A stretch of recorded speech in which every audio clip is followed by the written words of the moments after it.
یقین مانے میں بات نہیں کرنا چاہتی تھی، لیکن میں نے ایک دم تنہائی کی بات کی تو میرے ذہن میں ایک دم سے حمیرہ اصغر بھی آ گئی، میرے ذہن میں ایک دم سے عائشہ خان بھی آ گئی، کیونکہ میرا آج ایک ٹاپک نہیں ہے، لیکن وہ بھی قسم کی تنہائی کا شکار تھیں.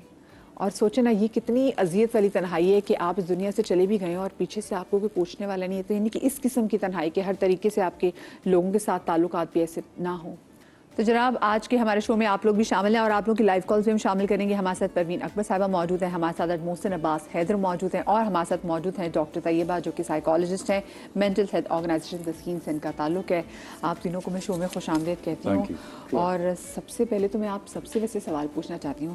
پہلے نا بچپن میں سنا کرتے تھے کہ ویسٹ میں جو لوگ ہیں نا وہ تنہائی میں زندگی گزارتے ہیں، ان کے بچے ان کو چھوڑ کے چلے جاتے ہیں اور زندگی کے آخری ایام ان کے لیے گزارنا بڑا مشکل ہو جاتا ہے. لیکن اب آج کل ہم اپنے آس پاس بھی کئی ایسی ایگزامپلس پروین آپا دیکھ رہے ہیں کہ لوگ ایسی ہی تنہائی سے دوچار ہیں. یہ تنہائی کا رجحان آپ کے نزدیک کیوں بڑھتا چلا جا رہا ہے؟ یہ اولڈ ہومز دیکھیں بھرے ہوئے. اور میں آپ کو بتاؤں، میں ایک گئی تھی یہاں بنت فاطمہ کے نام سے. جی جی بالکل. میں وہاں گئی تھی، آپ یقین کریں میں تو وہاں سے ایسی ڈپریس ہو کے آئی تھی کہ 2-3 دن میرے ذہن پہ وہ چھائی ہوئی تھیں وہ عورتیں جو اپنے اولادوں کی منتظر تھیں، جن کے اپنے منت، جن کے بچوں کے لیے انہوں نے منت مانی ہوتی تھی، وہی منت والے بچے ان کو چھوڑ کے جاتے ہیں. اور ایک خاتون تو کچھ خواتین وہاں ایسی بھی تھیں جو مینٹلی طور پہ پریزنٹ نہیں تھیں، لیکن کچھ خواتین ایسی تھیں جن کی آنکھیں صرف دروازے پہ تھی منتظر. اور میں نے پوچھا، خاتون میرے ساتھ بیٹھی تھی، بڑی اچھی پڑھی لکھی اور بڑی صاف ستھری سی. میں نے کہا آپ یہاں کیا کر رہی ہیں؟ کہنے لگی یہ آپ میری اولاد سے پوچھیں کہ میں یہاں کیا کر رہی ہوں. میں نے کہا کتنے بچے ہیں آپ کے؟ کہنے لگی میرے 2 بیٹے ہیں اور 2 بیٹیاں ہیں. اور میں نے کہا پھر آپ یہاں؟ کہنے لگی شاید میں ان کے لیے بوجھ بن گئی تھی، اور بیٹیوں کی طرف تو میں جا نہیں سکتی، بیٹیوں کے گھر تو نہیں رہ سکتی، بہوؤں اور بیٹوں نے مجھے یہاں پہنچا دیا ہے. یقین کریں مجھے اتنی تکلیف ہوئی ہے، اور اس کی آنکھوں میں جو ایک مایوسی اور ایک انتظار تھا نا، وہ انتظار تھا جو کبھی نہ ختم ہونے والا تھا. اور مجھے بہت دکھ ہوا دیکھ کے، بہت. میں بتا رہی ہوں وہاں سے آ کے میری طبیعت بڑی عجیب رہی. ایک دفعہ میں ایدھی سینٹر گئی تھی شوٹ کے لیے، وہاں جو ماحول میں نے دیکھا وہ ایک الگ ماحول تھا. وہاں عورتیں موسٹلی جو تھیں وہ دماغی طور پہ بالکل حاضر نہیں تھیں، اور دماغ مطلب بالکل ہی لاسٹ. وہاں بھی ایک خاتون کو میں نے دیکھا، وہ دیواروں سے باتیں کر رہی تھی، اور وہ ایسے بات کر رہی تھی جیسے کوئی سامنے کھڑا ہوا ہے. اور وہ اس سے کہتی اچھا تم نے یوں کیا، اچھا تم کیوں نہیں آئے تھے، تم نے مجھے کہا تھا میں آؤں گا. وہ ساری باتیں جو ان کے ساتھ ہو رہی تھیں وہ دیوار سے بات کر رہی تھی. تم نے تو کہا تھا کہ میں آؤں گا، تم پچھلے ہفتے بھی نہیں آئے، تم اس ہفتے بھی نہیں آئے، دیکھو ایسا نہ کیا کرو، میں بہت اکیلی ہوں یہاں. وہ سین کرنے کے بعد میں نے ڈائریکٹر سے کہا، میں نے کہا مجھے بھیج دیں، میری طبیعت خراب ہو رہی ہے، مجھے بھیج دیجیے. تو یہ تو ہمارے معاشرے کا انتہائی دکھی پہلو ہے. بہت دکھ ہوتا ہے، بہت دکھ کی بات ہے. اور میں ان اولادوں پہ حیران ہوں جو اپنے ماں باپ کو اس طرح بے آسرا چھوڑ کے چلے جاتے ہیں. چھوڑ کے کیسے جاتے ہیں؟ کوئی ماں اپنی اولاد کو چھوڑ سکتی ہے؟ کبھی بھی نہیں. اپنی موجودگی میں جب وہ زندہ ہے تو کیا کوئی ماں یا باپ اپنی اولاد کو یتیم خانے میں داخل کریں گے؟ کبھی بھی نہیں کریں گے. لیکن پتہ نہیں اولاد کیوں اتنی بے حس ہو گئی. ابھی آپ نے بات کی نا 4 بچے تھے ان خاتون کے جن کو بنت فاطمہ ملی تھی. اب دیکھیں نا ایک عورت بیوہ بھی ہونا، اکیلی بھی، تو وہ 4 بچے پال لے گی، اس کے لیے وہ 4 بچے بوجھ نہیں ہوں گے. 4 بچوں کے لیے ماں کا پالنا ایک بوجھ ہوتا ہے. یہ جس تنہائی کی میں بات کر رہی ہوں، یہ تو بہت ساری مائیں جو کہ صرف مائیں نہیں، میں نے دیکھا ہے کہ لوگ فادرس کو بھی اگر آپ دیکھیں تو ان کو ایسے ابینڈن کر دیتے ہیں. لیکن یہ جو اوور آل ہم دیکھ رہے ہیں نا کہ بھیڑ میں رہتے ہوئے بھی آپ تنہا ہیں، اور جو تنہا رہنے کا رجحان بڑھتا چلا جا رہا ہے. جیسے آپ ہیں، میں اپنی بات بھی کروں، شروع میں شہر میں آئی تھی، میں بھی اکیلی رہتی تھی کیونکہ میں ایک روز کا اس کے لیے آئی تھی، اپنی جاب کی وجہ سے یہاں پر آئی تھی. دن آپ بھی یہاں پہ جاب پہ. یہ خود ساختہ تنہائی بھی ہے، لیکن ہے تو تنہائی، ہے تو تنہائی. تو یہ رجحان آپ کو کیوں لگ رہا ہے، کیوں بڑھتا ہے؟ میں ابھی پرسوں واپس جب کراچی آیا تو آپ نے بھی اس کا ذکر کیا ابھی میک اپ روم میں کہ اس بار مجھے ایسے لگ رہا تھا جیسے کراچی آتے ہوئے بہت بھاری ہیں میرے قدم، دل بہت بوجھل ہے. اور اس کی وجہ شاید یہی تھی کہ ابھی تک میں عادی نہیں ہوا کہ میں اپنے گھر والوں کو جو رہ گئے ہیں پیچھے اب میں ان کو ابھی بھی الوداع کہہ سکوں. میرے لیے گڈ بائز آج بھی اتنے ہی مشکل ہیں. میں اسی ڈپریشن کے ساتھ, اسی مشکل کے ساتھ اس شہر کو الوداع کہہ کے آتا ہوں, جبکہ میں کراچی کو اپنا دوسرا گھر کہتا ہوں اور میں یہاں پر قریب 20 سال سے ہوں اب. لیکن پھر بھی ظاہر ہے کہ گھر وہیں ہے کہ جہاں پر آپ کی فیملی ہے, جہاں پہ آپ کے گھر والے ہیں. اور پھر جو دکھ مجھے اندر سے کھا گیا وہ یہ تھا کہ میں جب واپس جاتا تھا ماضی, میں اماں کے سر میں چاندی بڑھتی دیکھتا تھا, باپ کے کاندھوں سے گوشت ڈھلکتا دیکھتا تھا, تو مجھے بہت دکھ ہوتا تھا کہ میں نے روزگار کے چکر میں وہ جو وقت تھا وہ گنوا دیا. پر میری کہانی چونکہ لکھنے والے نے ایسی لکھی تھی تو مجھے وہ بتانی تو تھی, مگر ہاں کاش میں وہ وقت ان کے ساتھ اور گزار سکتا. اور جن خواتین کا آپ ذکر کر رہی ہیں ان کے بچوں کو مجھے لگتا ہے وہی بات ہے کہ جب ہمارے پاس ہوتے ہیں تو ہم فور گرانٹیڈ لیتے ہیں. میں اس وقت دونوں ہاتھ خالی لے کر جب بیٹھا ہوتا ہوں اور یتیمی کا بوجھ جب آپ اٹھاتے ہیں تو آپ سے نہیں اٹھتا.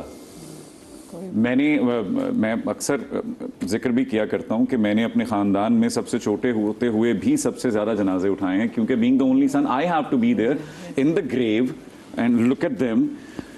مگر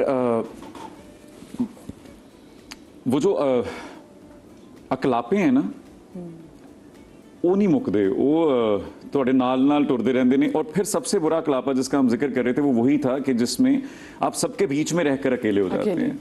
آپ کسی ایک ایسے شخص کے ساتھ ہوں یا کسی ایک ایسے ہجوم میں ہوں کہ جہاں پہ آپ کو وہ تنہائی جو ہے وہ کاٹ کھانے کو دوڑ رہی ہو. مجھے میری تنہائی نے جو سب سے اچھی چیز دی اس کا میں ذکر ضرور کرنا چاہوں گا. ہمیشہ ہم تنہائی کو ولن نہیں کہہ سکتے. جب میں کراچی آیا تھا نا مجھے تنہائی میں اللہ ملا تھا.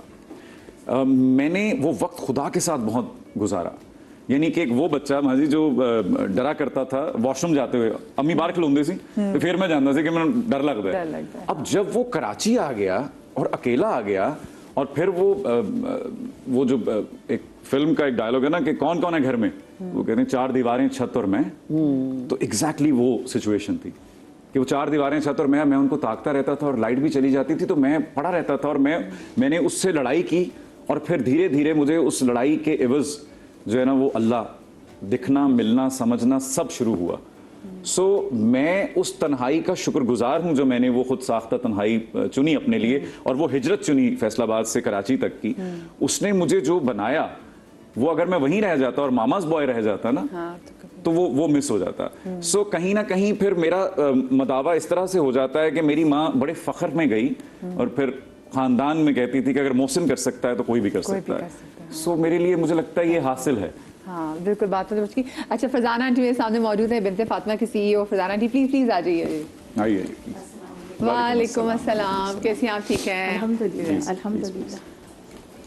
میں ڈاکٹر صاحب یہ آپ سے بھی پوچھنا چاہوں گی, یہ جو آج کل ہم سم ہاؤ کہیں نہ کہیں کمفرٹیبل بھی ہو گئے ہیں, کہیں ہماری کہیں ہم کہتے ہیں نا کہ یو چوز یور بیٹل. آپ کو پتہ ہے وہاں میں نے خود سوچ کے بھی تنہا رہ رہی ہوں, کبھی کبھی آپ کو ہجوم سے بھی ڈر لگتا ہے, یہ بھی سین ہے. تو میں نے کچھ ایسے لوگوں کو بھی دیکھا ہے کہ وہ تنہا رہنا زیادہ وہ کمفرٹیبل رہتے ہیں اور ان کو ہجوم میں جانے سے ڈر لگتا ہے. یہ کون سی ویسی اسٹیٹ ہوتی ہے؟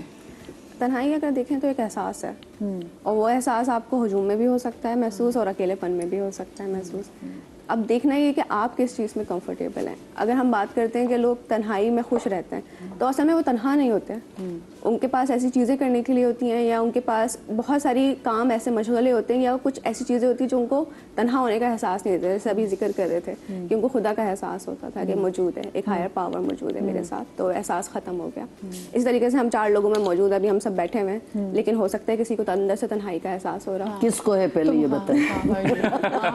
اور ہو سکتا ہے پھر وہ آپ سے جس کے اندر یہ احساس ہوگا وہ کنیکٹ بھی نہیں کر پاتا باقی لوگوں سے, اس کے لیے بڑا مشکل ہوتا ہے. ایسے ہی ہے, اور یہی چیز ہے جو تنہائی کو مزید جنم بھی دے رہی ہوتی ہے کہ جب ہمیں اندازہ نہ ہو کہ ہم لوگوں کے ساتھ کنیکٹ کیسے کریں گے, بانڈ کیسے بنائیں گے, ایک ان کے ساتھ اٹیچمنٹ کیسے فارم کریں گے, یا ان کے ساتھ ہم نے مل کے بات کیسے کرنی ہے, ایک رشتہ کیسے بنانا ہے. اور وہ رشتے بنانا ہم سیکھتے ہیں. جس نے نہیں سیکھا ہوتا ہے یا جہاں پہ وہ صحیح طریقے سے ایک صحت مند طریقے سے نہیں سیکھ پاتے ہیں کہ رشتے کو بنانا کیسے اور پھر اس کو نبھانا کیسے ہے, تو وہاں پہ وہاں سے تنہائی کا احساس جو ہے وہ جنم لینا شروع کرتا ہے کہ میں محسوس کروں گی کہ میں اپنی کوئی بات کسی سے کہوں گی وہ سمجھیں گے نہیں, یا میں کسی سے شیئر کروں, کوئی ہے ہی نہیں, میں اتنے لوگ موجود ہیں لیکن میں شیئر کس سے کروں جا کے, کس کو بتاؤں کہ میں کیا محسوس کر رہی آپ کو ہوں. تو اب تو یہ بھی ڈر ہوتا ہے کہ لوگ مجھے جج کریں گے نا اگر میں کسی سے بات بھی کرنے کی کوشش کروں. ہاں بالکل ایسا ہی ہے, اور اس کی بہت ساری وجوہات ہیں کہ ہمارے ذہن میں 10 سوچیں چل رہی ہوتی ہیں کہ یہ بات ہم ایسے کہیں یا ویسے کہیں, یہ کہیں گے تو لوگ کیا سوچیں گے, یہ بھی تو ڈر آیا ہوتا ہے کہیں نہ کہیں سے نا کہ میں کوئی بات کروں گی لوگ جج کریں گے, لوگ سوچیں گے کیا میرے بارے میں,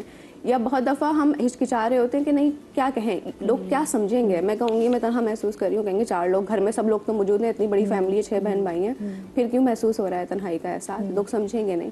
تو یہ احساس ملتا بھی ہے اور بہت دفعہ نہ بھی ملے, ہماری شخصیت ایسی ہوتی ہے کہ ہمیں وہ احساس ہونا شروع ہو جاتا ہے. اور یہ دونوں ہی چیزیں مل کے ایک وقت ایسا آتا ہے جہاں ہمیں پتہ ہی نہیں ہوتا رشتوں, ایک تعلقات کو اپنے بنانا کیسے ہے, ان کو چلانا کیسے ہے, اور لوگوں کے ساتھ ملنا کیسے. اگر میں محسوس کر رہی ہوں کہ میں تنہا ہوں تو میں کروں کیا, اب اس کے آگے کہاں جاؤں اور کروں کیا کہ میں یہ تنہائی کا احساس اپنا مٹا سکوں. جیسے آپ اپنے شروع میں آپ نے ذکر کیا تھا کہ سوشلائز کرنا, لوگوں سے ملنا جلنا, میری بھی اپنا بھی فرض بن رہا ہے کہ اگر اچھا میں محسوس کر رہی ہوں تو میں جاؤں لوگوں سے ملوں. اسی طریقے سے کسی کو دکھ رہا ہے کہ یہ انسان بہت الگ رہتا ہے, بہت تنہا رہتا ہے, تو اس سے جا کے بات چیت کریں, اس کی فیلنگس کے بارے میں بات کریں. ہمارے یہاں ایموشنز اور فیلنگس پہ بات نہیں ہوتی ہے, مسئلہ بھی ہوتا ہے تو مسئلے کی حد تک رہتا ہے, لیکن آپ نے محسوس کیسا کیا ہے اس مسئلے میں یہ کوئی بات نہیں کر رہا ہوتا. تو ہم سیکھ بھی نہیں رہے ہوتے کہ اچھا احساس بھی کوئی چیز ہے, فیلنگ بھی کوئی چیز ہے, میں تنہا ہوں تو محسوس کیا کر رہا ہوں اس وقت, اور کیا کر رہی ہوں, اور مجھے کرنا کیا چاہیے. اور اگر ہمیں اچھا محسوس ہو رہا ہو تو اچھا محسوس ہو رہا ہے تو یہی چیز بتاتی ہے اصل میں تنہائی کی بات ہی یہی ہے کہ تنہائی اگر آپ کو پریشان کری ہے اس کا مطلب ہے آپ کچھ کرنا پڑے گا, لیکن اگر اچھا محسوس کروا رہی ہے اس کا مطلب ہے آپ خوش ہیں, اپنے ساتھ خوش ہیں, آپ کمفرٹیبل ہیں, آپ مطمئن ہاں ہیں. ایگزیکٹلی ہاں دین وہ بات ہے. اور وہ اطمینان ہے تو پھر کوئی ضرورت نہیں ہے آپ کو. پرفیکٹ. اچھا فضانہ جی, آپ تو بنت فاطمہ, کیونکہ ہم نے بالکل شو کے آغاز میں انہوں نے بنت فاطمہ کی بات بھی کی, پروین آپا بھی جو بنت فاطمہ گئیں, آپ تو ایک ایسا گھر چلا رہی ہیں جہاں پر بہت سارے تنہا لوگ مل کے رہ رہے ہیں, اور اتنے اچھے حالات میں ہیں اچھے حالات. جی کیونکہ ہم خود بھی میں الحمدللہ. بات یہ ہے کہ بات تنہائی کی ہو رہی تھی, تو جوانی کی تنہائی تو الگ ہے لیکن بڑھاپے کی تنہائی الگ ہے. میرے پاس جو ہوتی ہیں جو آتی ہیں مائیں, وہ تنہائی والی آتی ہیں کہ جو گھر والے ہیں وہ ٹائم نہیں دیتے. وہ یہ سمجھتے ہیں کہ بہو ہے اگر یا بچے ہیں تو کہیں گے کہ یہ ہماری ایج کے نہیں ہیں, تو وہ اپنے کاموں میں مصروف ہیں, اور دادی اور رانی کو بالکل انہوں نے چھوڑ دیا ہوا ہے. آہستہ آہستہ وہ بیچاری وہ تنہائی میں چلی جائیں گی اور پھر وہ دیواروں کو دیکھیں گی. اب بڑھاپا اس طرح کا ہوتا ہے کہ ان میں بیماری کوئی نہیں ہوتی, وہ بڑھاپے کی طرف جا رہے ہوتے ہیں اور وہ مانگتے ہیں. سے بڑی بھی تو بیماری کوئی نہیں ہے, کوئی نہیں ہے. وہ پھر مانگتے ہیں نا, وہ ٹائم مانگتے ہیں کہ ٹائم کتنی نمازیں پڑھ لیں گے, کتنے قرآن پاک وہ پڑھ لیں گے, لیکن وہ مانگتے ہیں کہ میرے پاس اپنے ہونے چاہیے, رشتے ہونے چاہیے. یہ ضروری نہیں ہے کہ اپنی بہو پوتے پوتیاں ہی ہونے چاہیے, باقی رشتے بھی آنے چاہیے ان کے پاس, ان سے باتیں کرنی چاہیے, ان کی جوانی کی باتیں پوچھنی چاہیے, تاکہ وہ خوش ہو کہ مجھے نا ٹائم مل رہا ہے. تو پھر اگر نہیں ملے گا تو پھر گھر والے یہی سوچیں گے کہ یہ سائیکی ہو گئی ہیں, یا یہ بات پہ جھگڑ رہی ہیں, بات پہ لڑ رہی ہیں, تو ہم سے اب برداشت نہیں ہوتی ہے. تو بس اب ان کو نا, یہ بڑی اچھی بات کی انہوں نے, جو وقت ہے نا یہ دینا بڑا ضروری ہے. مجھے ایسا لگتا ہے کہ ہم ابھی پیدا نہیں ہوتے اور ہمارے پاس اتنے قصے ہوتے ہیں سنانے کو کہ یہ بھی سن لو ہماری کہانی, یہ بھی اچیومنٹ ہماری سن لو, ہم نے تب کیا کیا تھا وہ سن لو, میرے سے میری کراچی کی اسٹرگل ضرور سننا. کیوں؟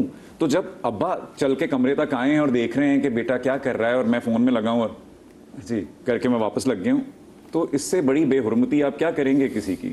آپ فوراً فون چھوڑیں, آئے نا بیٹھے نا, اور ان کی کہانی سنیں, ان کی بات سنیں, اس ماں کی, اس بزرگ کی بات سنیں. ان کے پاس بہت کچھ ہے سنانے کو.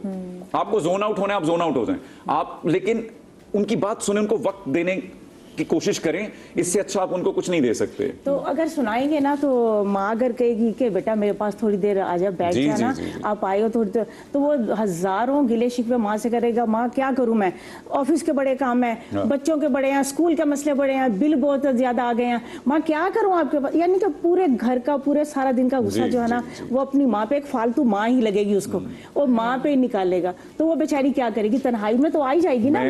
میں کراچی میں تھا, ابھی آپ ذکر بھی کر رہی تھیں, میں گھر پہ فون کیا ہی نہیں کرتا تھا کہ میں وہاں پہ, کیونکہ بہت ساری خواتین تھیں, 2 بڑی بہنیں, خالہ ماں, سو مجھے ہوتا تھا کہ میں ان کو بتاؤں گا وہ پریشان ہو جائیں گی کہ وہاں پہ اکیلا ہے اور پھر سب سے چھوٹا ہے اور یہ ہے, تو میں ان کو نہیں بتاتا تھا. اور وہ عادت اتنی پختہ ہو گئی کہ آج بھی وہ میرے چہرے سے پڑھتے ہیں کہ کوئی پریشانی ہے,